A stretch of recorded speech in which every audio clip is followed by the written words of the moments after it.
మీ ఇంటి వంట. ఈరోజు మనం ఎవరింటికి వచ్చామో తెలుసా? బుల్లితెరపై ప్రతి నాయకురాలుగా మనల్ని ఎంతగానో మెప్పిస్తున్నా ప్రీతి నిగమ్ గారి ఇంటికి వచ్చాం. హాయ్ ప్రీతి నిగమ్ గారు. హలో, ఎలా ఉన్నారు? Absolutely fine. ఓకే, మరి వ్యూయర్స్ కి అలాగే నాకు ఏ వంటకాలు పరిచయం చేస్తారు అండ్ ముందుగా ఏ వంట పరిచయం చేస్తారో చెప్తే మనం ఫాలో.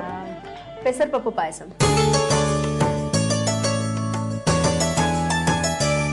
మరి ఇంకా లేట్ చేయకుండా దానికి కావాల్సిన పదార్థాలు చెప్పేస్తారా? ఓకే. తరిగిన బాదం పప్పు, కాజు, కిస్మిస్, ఇలాచీ పౌడర్, బెల్లం పాకం, నెయ్యి, పాలు, వేయించి ఉడికించుకున్న పెసరపప్పు. మరి ఇంకా లేట్ చేయకుండా మనం వెంటనే చేసేసుకుందామండి. వెంటనే చేసేసి తినేద్దాం. మరి అంతకంటే ముందుగా బెల్లం పాకం ఎలా ప్రిపేర్ చేసుకోవాలో కొంచెం చెప్పండి. బెల్లం పాకం అంటే జనరల్ గా పాకం అనగానే బాగా ఉడికిస్తారు, అలా కాదు. ఇది ఆల్మోస్ట్ లైక్ బెల్లం పానకం లాంటిదే ఒక విధంగా. బెల్లం వాటర్ లో వేసి అది కొంచెం కరిగే వరకు బాయిల్ చేయాలి, అంతే. ఎక్కువ బాయిల్ చేయక్కర్లేదు. ఓకే. పెసరపప్పు ఉంది కదండి, దాన్ని ఫ్రై చేసుకుని ఫస్ట్ ఫ్రై చేసుకున్నాక అది కుక్కర్ లో వేసి బాయిల్ చేసుకోవాలి. ఓకే. సో ఎలా ప్రిపేర్ చేసుకోవాలో ఇప్పుడు మనం తెలుసుకుందాం. సో నోట్ చేసేసుకోండి అందరూ. మరి ఇంకా స్టవ్ ఆన్ చేసి ఇంకా ప్రాసెస్ లోకి వెళ్ళిపోతామండి మనం. Yes please.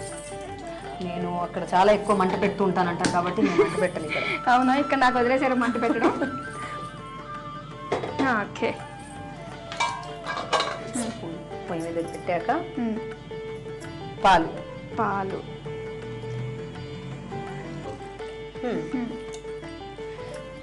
అందులో వేసాక ఫస్ట్ ఇలాచీ పౌడర్. ఓకే. సో పాలు వేసిన వెంటనే మనం ఇలాచీ పౌడర్ వేసేసుకోవచ్చు.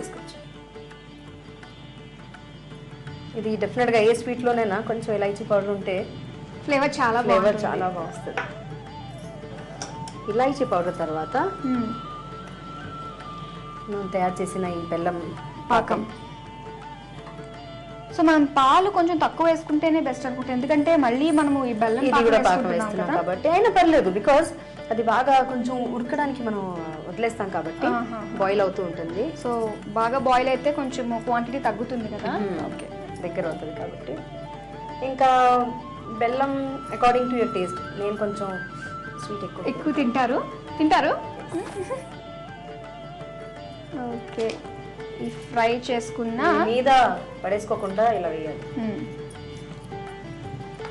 సో మీద పడేసుకుంటే ఎలా అవుతుంది కూడా ఒకసారి చూపిద్దామంటారా? అది ఓకే. అండ్ చాలా మంది వ్యూయర్స్ అనుకుంటూ ఉంటారు, సో సెలబ్రిటీస్ అంటే జస్ట్ టీవీలో కనిపించి వాళ్ళు ఎంటర్టైన్ చేయడం రాదు. థ్రిల్ లో చూస్తున్నారుగా, పొలం దున్నడం కూడా చేయించారు. సో నాకు తెలుసు మీకు ఒక బాబు, అంటే పాప బాబు. సో బాబు పాప అదితి శ్రీ, బాబు ఆర్యన్. ఓకే. తను చాలా ఫాస్ట్ అనుకుంటా కదా. Very naughty, very sweet at the same time. మీరు చేసింది ఇంట్లో అందరూ ఇష్టపడి తినేది ఐటమ్ ఏంటి? నిజంగా చెప్పాలంటే మా ఆయనకి పప్పు అన్నం ఉంటే చాలండి. ఈవెన్ రోజు పప్పు చేసినా సరే బోర్ ఎవరు పెరుగన్నం పప్పు అన్నం ఉన్నా కూడా. సో మీ హస్బెండ్ మీకు కరెక్ట్ గానే దొరికారు అనమాట, పప్పు పెరుగు చాలు. ఓకే. ఎంతవరకు వచ్చిందంటారు? ఇందాక పాలు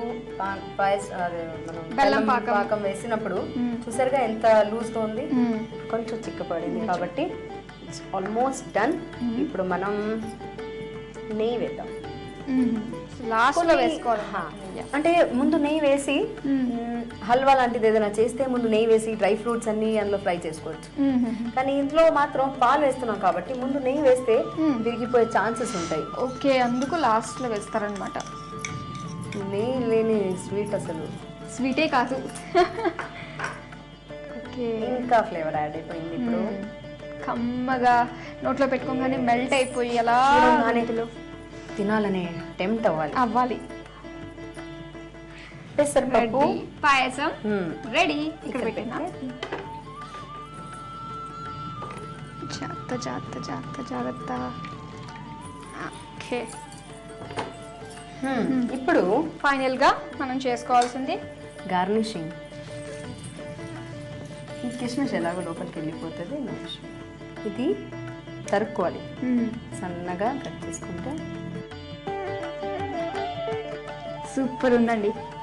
చూస్తే తినాలనిపిస్తుంది కదా, నిజంగా తినాలనిపించేస్తుంది, తాగి అనిపిస్తుంది. వేడిగా ఉంటుంది, కేర్ఫుల్. ఓకే. సో ఇద్దరం కలిసి టేస్ట్ చేద్దామా మరి? ఓకే, నేను ఇస్తాను స్పూను. ఉంది. ఇది తీసుకోండి. రెడీ? ఓకే.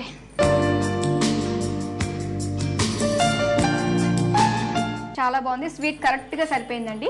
సో కంపల్సరీగా శ్రావణ మాసంలో మనం ఖచ్చితంగా చేసుకోవాల్సిన స్వీట్ ఐటమ్ కాబట్టి మీరు కూడా ఇంకా ఆలస్యం చేయకుండా దీనికి కావాల్సిన పదార్థాలు తయారు చేసే విధానం మరోసారి నోట్ చేసేసుకోండి. పెసరపప్పు పాయసం తయారు చేసుకోవడానికి కావాల్సిన పదార్థాలు: తరిమిన బాదం, జీడిపప్పు, కిస్మిస్, బెల్లం పాకం, యాలకుల పొడి, వేయించి ఉడికించిన పెసరపప్పు, పాలు, నెయ్యి. తయారు చేసే పద్ధతి: స్టవ్ ఆన్ చేసి కడాయి పెట్టి అందులో పాలు పోసి కొంచెం యాలకుల పొడి, బెల్లం పాకం, వేయించి ఉడికించిన పెసరపప్పు కూడా అందులో వేసి బాగా ఉడికించాలి. ఉడికిన తర్వాత ఒకసారి కలిపి నెయ్యి వేసి స్టవ్ ఆఫ్ చేసుకుని ఒక సర్వింగ్ బౌల్లోకి తీసుకుని కిస్మిస్, బాదం తురుము, జీడిపప్పుతో గార్నిష్ చేసుకుని సర్వ్ చేసుకోవాలి. అంతే, పెసరపప్పు పాయసం రెడీ.